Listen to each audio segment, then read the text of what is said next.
गुंडागर्दी है, गुंडागर्दी वहाँ मौजूद है और आज वर्दी में है। आज वो भगवा चोले में वो चीफ मिनिस्टर गुंडागर्दी लिए घूम रहा है। ये जो उनके राम राज्य की डेफिनेशन है वो धीरे धीरे पूरा देश देख रहा है कि जो राम राज्य बोल पर हम हर किस तरीके का घोषित आपातकाल थोपा जा रहा है। राज किसका है? वो राज है योगी का राज है और योगी की पुलिस का राज है, योगी के गुंडों का राज है, अडानी का राज है, अंबानी का राज है। अब अगर भाजपा अडानी जी को राम समझती है तो वो उन्हीं का राज है। जैसे कि यूनिवर्सिटी में मास्टर से लेके प्रॉक्टर से लेके वाइस चांसलर तक सब अपना आदमी बिठाओ, फिर जो चाहे वो करो। मोदी जी खामोश हैं, योगी खामोश हैं, जनता की तो तमाम समस्या पे खामोश है ना।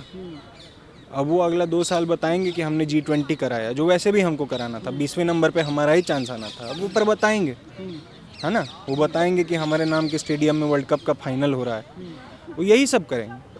भारत पाकिस्तान का मैच होगा तो उसको सही में करगिल युद्ध जैसा माहौल बना देंगे, यही सब करेंगे। आज इस सरकार से बड़ा अन्यायपूर्ण ढांचा देश में नहीं है।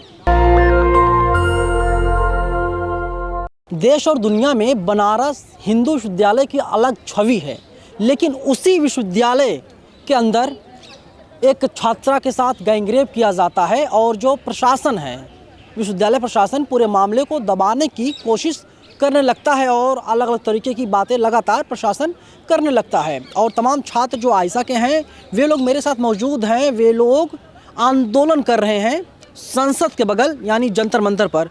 वहाँ का जो प्रशासन है वे लोग कह रहे हैं कि हम लोग CCTV कैमरा लगवा रहे हैं, हम लोग काम तो कर रहे हैं ना। परपेट्रेटर को अभी तक अरेस्ट नहीं किए। वहाँ पर बोल रहे हैं कैंपस में कि यहाँ दीवार लगा देंगे, वो दीवार लगा देंगे। अगले दिन खबर आ रही है कि हॉस्टल्स का टाइम कम कर, हॉस्टल्स का जो कर्फ्यू टाइम है वो कम कर देंगे। तो जैसे ही सुरक्षा की बात आती है सबसे पहले इन लोगों के दिमाग में आता है कि कैसे महिला की आज़ादी को रोक लिया जाए। इनको दिमाग में ये नहीं आता कि कैसे पुरुषों को सिखाया जाए, कैसे पुलिस को, गार्ड्स को ज़्यादा प्रोफेशनल किया जाए। ये वो पुलिस है जो प्रोटेस्ट कर रहे हैं, जो न्याय मांग रहे हैं, उन पर ही लाठी चला रही थी, है ना। यूनिवर्सिटी के अंदर ABVP जैसे तत्व हैं जिनको कि जेंडर सेंसिटिविटी के नाम पे कुछ नहीं है, जिनके पास, जो लोग एक सर्वाइवर के साथ खड़े हुए लोगों पर हाथापाई कर रहे हैं। ABVP के लोग वहाँ पे ये कर रहे थे। यूनिवर्सिटी में रेप कल्चर कैसे ख़त्म किया जाए, कैसे समाज में ख़त्म किया जाए, वो तो इन लोगों के दिमाग में नहीं आता। पहला ख्याल आता है हॉस्टल का ताला लगा दो, CCTV लगा दो। वहाँ पे ख्याल आया दीवार लगा दो कैंपस में। ये सब तो छोटा वो है ना, वो तो पीस मील है। मुख्य मामला है कि समाज में रेप क्यों होता है। समाज में रेप इसलिए तो नहीं होता कि किसी को एक्सेस है। हाँ, समाज में रेप होता है क्योंकि एक पावर का ढांचा है और ये विशाखा गाइडलाइन कहती है कि पावर है इसलिए होता है। पावर वो व्यक्ति फील करता है और वही चीज़ हमें BHU में देखने को मिल रही है कि प्रशासन जो है, जो मुख्य बात है हम लोगों की और BHU के आंदोलन कर रहे छात्रों की मुख्य मांग है कि GS कैश लागू हो। जो परपेट्रेटर्स हैं, जिन्होंने ये किया है, उनको अरेस्ट करिए। पुलिस को प्रोफेशनल होना पड़ेगा, पुलिस को सेंसिटिव होना पड़ेगा, प्रशासन को सेंसिटिव होना भी पड़ेगा और स्टूडेंट्स को, टीचर्स को सेंसिटिव करना भी पड़ेगा। लेकिन अच्छा है कि आप लोग दिल्ली में आंदोलन कर रहे हैं। अगर आप BHU के बाहर, कैंपस के बाहर आंदोलन करते हैं तो डिटेन कर लिया जाता। हो सकता है कि एक आध दो मुकदमे भी लिख दिए जाते हैं। देखिए, डिटेंशंस, मुकदमे आज मोदी के राज में देश भर में ये हो रहा है। BHU में जो छात्र आंदोलन कर रहे थे उन पर हमारे आयशा के ही चंदा, आयशा के ही रोशन भी शामिल हैं, जिन पर की FIR होती है। रोशन को एक दिन के लिए गायब कर दिया यूपी पुलिस ने।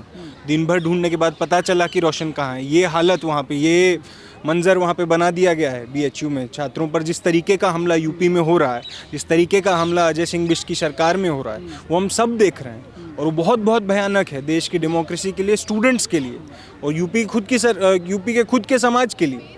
BHU, इलाहाबाद यूनिवर्सिटी, ये वो यूनिवर्सिटीज़ हैं जिनने देश को, यूपी को सबसे प्रोग्रेसिव आवाज़ें अपनी दी हैं।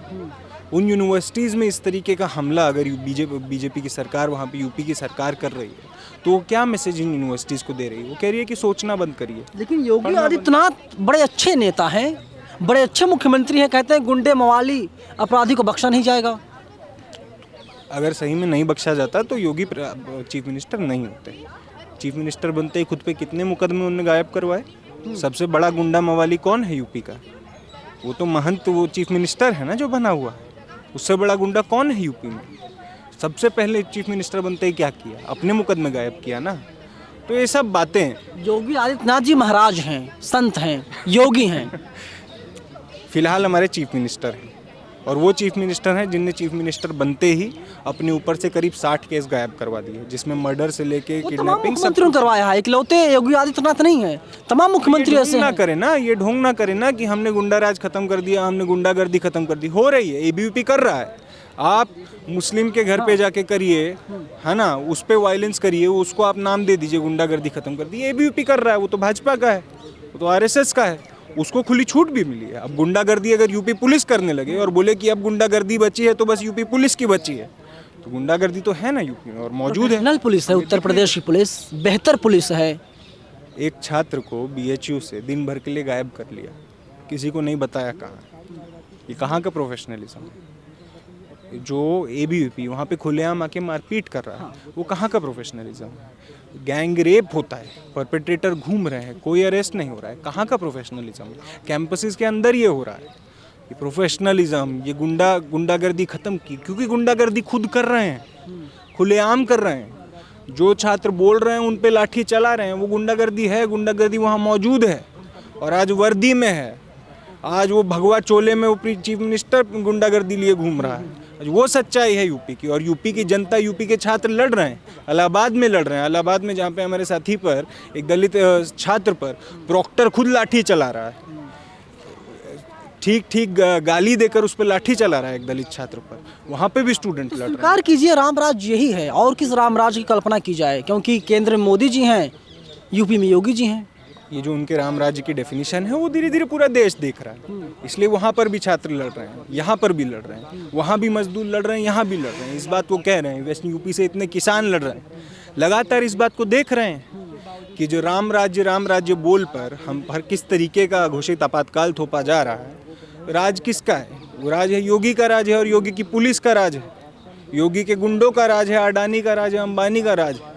अब अगर भाजपा अडानी जी को राम समझती है तो वो उन्हीं का राज है, ये देखिए, उन्हीं का राज दिख रहा है। ये दीपावली के पहले का मामला है, लेकिन योगी आदित्यनाथ ने, बीजेपी सरकार ने किस तरीके से लाखों लाख दिए अयोध्या में जलवाने काम किया है, तो उसकी बात कीजिए, उस पर चर्चा कीजिए। ये कहाँ मुद्दे लाते हैं आप लोग निगेटिव, थोड़ा पॉजिटिव तो होइए। उन लाख दियों से जब दलित मजदूर थोड़ा थोड़ा तेल लेकर चले गए ना कि हम 10 दिन अपना घर चला लें, उन दलित मजदूरों पर लाठी भी वही योगी सरकार चलाई।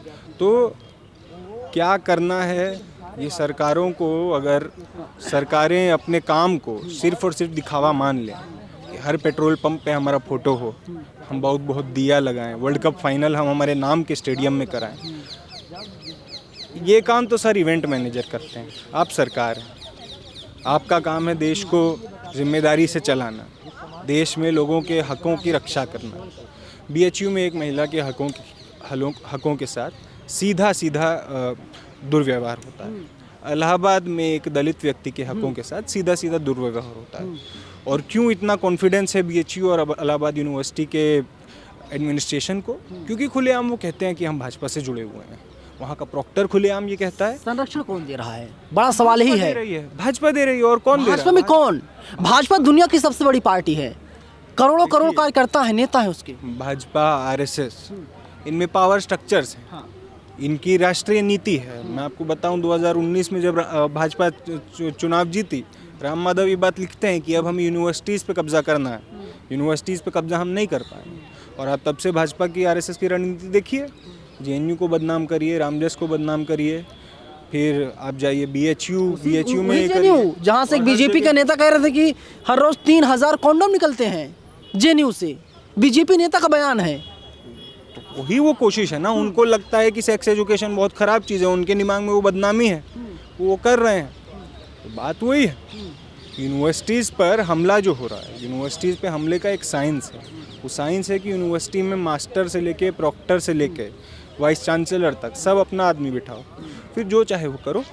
हमारी दिल्ली यूनिवर्सिटी में एक बार में हज़ारों टीचर्स को निकाल दिया जा रहा है, और सारे वो लोग आ रहे हैं जो आरएसएस के कार्यकर्ता हैं। यूनिवर्सिटी के वीसी में रेस चल रही है कि कौन सबसे महान चाटुकार हो सकता है, वो वीसी बनेगा, कौन दूसरे नंबर पे हो सकता है, वो प्रॉक्टर बनेगा। ये दिल्ली यूनिवर्सिटी में हो रहा है, ये जेएनयू में हो रहा है, इलाहाबाद बीएचयू में तो हमें लगता है वो एक कदम एक्सेलरेटेड है। वहाँ पे खुलेआम वायलेंस हो रही है। एक प्रॉक्टर खुद लाठी उठा के एक दलित स्टूडेंट पर लाठी चलाता है और फिर कहता है। बहुजन बच्चों का क्या होगा जो गरीब मजदूर माँ बाप के बेटे हैं, जो कमाते हैं खाते हैं? तब बहुजन बच्चों को, दलित बच्चों को, महिलाओं को, मुस्लिम बच्चों को, मजदूर के, किसान के बच्चों को तो यही कहा जा रहा है कि अब तुम्हें यूनिवर्सिटी आने की कोई ज़रूरत नहीं है, तुम्हारे पिताजी जो करते हैं वो तुम करो। यही तो कहा जा रहा है। अगर हमारी यूनिवर्सिटी की फ़ीस 2-2 लाख हो रही है तो क्या कहा जा रहा है इन तमाम मजदूर के बच्चों को कि आप मत आइए यहाँ पर, आपकी ज़रूरत नहीं है और आपको भी ज़रूरत नहीं है शिक्षा की। यही तो मैसेज है। हम सबसे अमीरों को शिक्षा देंगे और वो शिक्षा देंगे जो हम चाहेंगे। हम उनको बताएंगे कि इंडस वैली सिविलाइजेशन कुछ नहीं थी, सीधा त्रेता युग था और क्या नहीं था। इसका रास्ता क्या है? रास्ता क्या, बड़ा सवाल यही, रास्ता क्या है इसका? सर, रास्ता आंदोलन है और देश की जनता जगह जगह पर अपने अपने स्तर पे आंदोलन कर रही है। जनता तो खुश है, मस्त है, राशन ले रही जनता। मोदी जी ने कहा कि अगले 5 साल तक राशन फिर मिलेगा। क्योंकि वो छटपटा भी तो रहे हैं। आप देख रहे हैं चुनाव से पहले राशन बांटना कोई नई बात नहीं, बार बार सरकारों ने किया है। भाजपा सरकार ने तो खुलेआम किया। पिछले यूपी चुनाव में हमने देखा कि बोरे से बड़ी योगी जी की फोटो होती थी राशन पर, है ना। ये सब आम बातें हैं और ये हो इसलिए रहा है क्योंकि वो देख रही है कि गुस्सा है। बेरोजगारी जब इतनी है, जब इतनी गरीबी आप बढ़ा दीजिए, भुखमरी बढ़ा दीजिए, तो एक दिन के राशन पे लोग खुश हो सकते हैं। मगर लोग देख भी रहे हैं कि पिछले 10 साल में क्या हुआ। लोगों को, हमें लगता होगा कि कोरोना काल भूल रही है जनता, क्योंकि मीडिया जो है पब्लिक मेमोरी को छोटा बनाने की कोशिश करता है मीडिया। मगर याद है, जिन लोगों ने अपना परिवार वालों को खोया है वो कैसे भूल जाएंगे ना 2 साल में। जिन्होंने अपना बाप, अपना भाई, अपनी बहन, अपनी माँ खोई है, वो कैसे भूल जाएंगे 2 साल के अंदर। वो भले ही मीडिया की मेमोरी से गायब, लोगों की मेमोरी में है और वो बार बार हमें दिख रहा है। हम आज स्टूडेंट्स को आप देखिए, जेएनयू में, एफलू में, बीएचयू में, इलाहाबाद में, डीयू में, तमाम जगहों पर स्टूडेंट्स मुखर रूप से सामने हैं, आंदोलन कर रहे हैं, लड़ रहे हैं। और जब वो लड़ रहे हैं तब वो अपने घरों पे भी इस डिस्कोर्स को लेकर लेकिन सेंट्रल विश्वविद्यालय के जो छात्र हैं, जो आंदोलन करते हैं, उनके ऊपर एफआईआर दर्ज की जाती है, बाकायदा उनकी गिरफ्तारी तय की जाती है, उनको गिरफ्तार किया जाता है। तो लेकिन कहा जाता है कि माँ बाप कहते हैं तुम राजनीति करने गए थे या तुम पढ़ाई करने के लिए गए थे। माँ बाप भी बड़े सस्पेंस में पड़ते हैं, उनका दिमाग काम नहीं करता कि वे लोग अपने बच्चों को क्या बोलें। जो पढ़ने आए हैं और जब पढ़ रहे हैं कि देश में क्या हो रहा है, तभी राजनीति करने की ज़रूरत महसूस होती है। भगत सिंह ने ये कहा 1923 में कि छात्र लोग का काम है राजनीति करना, काम है पढ़ना, और जब पढ़ेंगे तब समझेंगे कि देश में, दुनिया में किस तरह का अन्याय हो रहा है। आज इस सरकार से बड़ा अन्यायपूर्ण ढांचा देश में नहीं है और इस सरकार के खिलाफ लड़ना, छात्र जो भी इन विश्वविद्यालयों में आ रहे हैं, हम लोग तो अपनी जिम्मेदारी मानते हैं। लेकिन एक बात बताइए, मेरा आखिरी सवाल है आपसे कि आपने कहा कि चाटुकार बनना पड़ता है वाइस चांसलर बनने के लिए, प्रिंसिपल बनने के लिए, और जो तमाम पोस्ट हैं, किसकी तारीफ करनी पड़ती है, किसके पैरों में गिरना पड़ता है? आपको हर लेवल पे एक ना एक हाकिम मिल जाएगा। डीयू में वो हाकिम आज बैठा होगा, किस रूप में है वो हाकिम? कोई बैठा होगा एनडीटीएफ के ऑफिस में, कोई बैठा होगा इंटरव्यू के सेंटर में, कोई बैठा होगा of course viceregal lodge में। ये दिल्ली यूनिवर्सिटी में आपको देखने मिलेगा। सेम इलाहाबाद में आपको देखने मिलेगा कि कोई प्रॉक्टर ऑफिस में बैठा है, जो एक दलित छात्र पे लाठी चला के उसको कह रहा है कि तू जो करना है कर ले, मेरा तो कुछ नहीं बिगाड़ सकता। तो राकेश सिंह है ना? जी, तमाम ये लोग हर लेवल पे इन्होंने अपना हाकिम बिठाया है और वो आज पूरा स्ट्रक्चर खड़ा किया है। ऐसा थोड़ी है कि डीयू में तो इतनी नौकरियां आ रही हैं, उसमें से एक आध सीट भर रही है। कितने तो इनके भी चाटुकार छूट जा रहे हैं क्योंकि उनमें भी बड़ा कंपटीशन। तो उम्मीद है कि जिस बेटी के साथ, जिस छात्रा के साथ गैंगरेप किया गया, इंसाफ मिल पाएगा उसको? देखिए, इंसाफ मिलने तक तो लड़ना होगा और बीएचयू के छात्र ये मॉडल दिखा रहे हैं, एफलू के छात्र ये मॉडल दिखा रहे हैं कि लड़ना होगा। और ये लड़ाई हमें लगता है हम खुद भी यहाँ पर जंतर मंतर पे इसलिए आए हैं कि उस लड़ाई में वो हिम्मत ना हारे और इस लड़ाई को मजबूती से आगे तक लड़ें जब तक उनको न्याय नहीं मिलता। महादेव की नगरी है काशी, मोदी जी वहीं से सांसद भी हैं और वहीं पर बीएचयू भी है, और मोदी जी के संसदीय क्षेत्र में जो है छात्र गैंगरेप होता है और मोदी जी खामोश रहते हैं।